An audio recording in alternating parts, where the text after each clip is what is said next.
இந்த கொஸ்டின் பாக்குறதுக்கு முன்னாடி இந்த ப்ரீவியஸ் கொஸ்டின் சீரிஸ் வந்து நான் மேக் பண்றேன். இதான் பெரிய பெரிய சேனல் வந்து பண்ண மாட்டாங்க. ஏன் பண்ண மாட்டாங்கன்னா, ப்ரீவியஸ் கொஸ்டின் போடும்போது வந்து அவங்களுக்கு பெருசா ஸ்டூடெண்ட் வந்து யாரும் பார்க்க மாட்டாங்க. அதனால என்னன்னா, அவங்க வந்து கோர்ஸா எடுத்துட்டு இந்த மாதிரி நாங்க கோர்ஸ் எடுத்திருக்கோம் வந்து பாருங்கன்னு மட்டும் தான் சொல்லுவாங்க தவிர, ஒரு ப்ராப்பரா ஒரு எக்ஸாமுக்கு ப்ரீவியஸ் கொஸ்டின் சீரிஸ் சொல்லிட்டு வந்து போட மாட்டாங்க. நான் இது வந்து போட்டுட்டு இருக்கேன். எதுக்காகனா நீங்க வந்து நிறைய பேர் பார்ப்பீங்க, நிறைய பேருக்கு ஷேர் பண்ணி சொல்லி தான் வந்து போட்டுட்டு இருக்கேன்.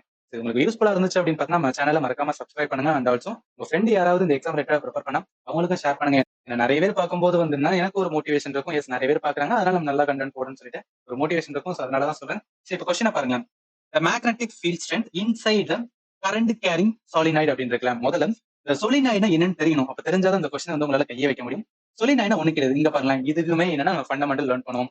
ஆல்ரெடி சொன்ன மாதிரி தான் பிசிக்ஸ்ல 4 டாபிக் தான். Electric current, magnetism, light and optics, work energy power. இதுக்குள்ளதான் கொஸ்டின் கேட்பாங்க. இந்த 4 டாபிக்ல எலக்ட்ரிக் கரண்டையும் மேக்னெட்டிசையும் ரொம்ப டெப்தா லேர்ன் பண்ணுங்க. ஏன்னா மெஜாரிட்டி கொஸ்டின்ஸ் வந்து இதுல தான் வருது. இதுல நல்லா கவனிங்க.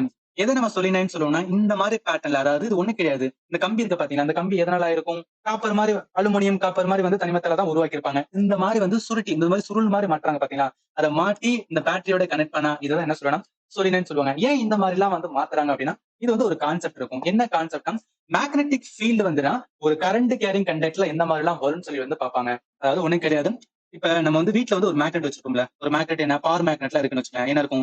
நார்த் போல் இருக்கும், சவுத் போல் இருக்கும். நம்மளே வந்து 2 மேக்னெட் கிட்ட ஒட்ட போ வைக்கும் போது என்ன ஆகும்? டப்புன்னு ஒட்டிக்கிறோம் பாத்தீங்கன்னா, அந்த ஒட்டுறதுக்கு முன்னாடி கொஞ்சம் தூரம் வச்சுன்னு வச்சுக்கோங்க. ஒரு ஃபோர்ஸ் வந்து அட்ராக்ட் பண்ணும்ல. அது ஏன் அந்த ஃபோர்ஸ் கிடைக்குன்னா, அது என்னன்னா மேக்னெட்டிக் ஃபீல்ட வந்து ஜெனரேட் பண்ணும். எந்த ஒரு மேக்னெட்டா இருந்தாலும் பெர்மனன்ட் மேக்னெட், அதாவது இயற்கையிலே கிடைக்கிற மேக்னெட் என்ன பண்ணணும்? அதுக்கான வந்து ஒரு ஃபோர்ஸ். அந்த ஃபோர்ஸ் தான் என்ன சொல்லுவாங்க? மேக்னெட்டிக் ஃபீல்ட்னு சொல்லுவாங்க. தமிழ்ல வந்து காந்தப்புலம்னு சொல்லுவாங்க. இது வந்து இயற்கையில இருக்காது. பட் நம்ம ஹியூமன் என்ன பண்ணணும்னா, இயற்கையில இருக்கிறத விட செயற்கையா ஒண்ணு உருவாக்கும். ஒரு செயற்கையா உருவாக்குற காந்தத்தை தான் என்ன சொல்லுவாங்கன்னா எலக்ட்ரோ மேக்னெட் அப்படின்னு சொல்லுவாங்க. சோ எலக்ட்ரோ மேக்னெட் அப்படின்னு சொல்லுவாங்க. அது என்ன எலக்ட்ரோ மேக்னெட்னா ஒண்ணு கிடையாது. இங்க இருக்கு பாருங்களேன். இந்த மாதிரி செம்பு கம்பியை வந்து வச்சுட்டு அந்த செம்பு கம்பியில வந்து நம்ம கரண்ட் கொடுக்கும்போது என்ன உருவானா இந்த செம்பு கம்பியில வந்து ஒரு ஃபீல்டு உருவான்னு சொல்லுவாங்க. எப்படி இங்க பர்மனன்ட் மேக்னெட்ல வந்து ஃபீல்டு உருவாகுதோ அதே மாதிரி செம்பு கம்பியில நம்ம கரண்ட் கொடுக்கும்போது வந்து ஃபீல்டு உருவாகும்னு சொல்லி கண்டுபிடிச்சிருப்பாங்க.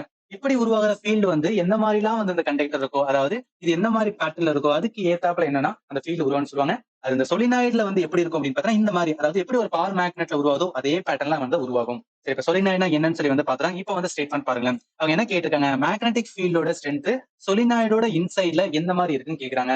இப்ப என்ன சொலினாய்டு என்னன்னு பாத்துறோம். அதுல எப்படி மேக்னெட்டிக் ஃபீல்ட் இந்த மாதிரி வந்து மேக்னெட்டிக் ஃபீல்ட் உருவாகும். அதாவது ஒரு பர்மனன்ட் மேக்னெட்ல எப்படி உருவாகும் அதே பேட்டர்ன் தான் உருவாகும். இப்படி உருவாகிறதுல இன்சைட் மீன்ஸ் வந்து இந்த இடம் இருக்கு பாத்தீங்கன்னா, இந்த இதான் இன்சைடு. இந்த இன்சைடுல அதாவது நடு பகுதி இருக்கு பாத்தீங்கன்னா, அதுல எப்படி உருவாகும் இந்த மாதிரி வந்து யூனிஃபார்மா உருவாகும்னு சொல்லுவாங்க. நீங்க இதை பார்த்தாவே தெரியும். இது என்ன கரெக்டா யூனிஃபார்மா இருக்கா? ஈவன் இது நம்ம ஃபண்டமெண்டலா லேர்ன் பண்ணுவோம். கரெக்ட்டா வந்து இங்க பாருங்க. இன்சைட் த சோலினாய்டு இது வந்து நான் உங்களுக்கு வந்து நான் ஹைலைட் பண்ணியே கொடுத்திருக்கேன். Inside the solenoid magnetic field எப்படி இருக்கும்? யூனிஃபார்மா இருக்கும் அண்ட் ஆல்சோ பேரலலான ஸ்ட்ரைட் லைன்ல இருக்கும்.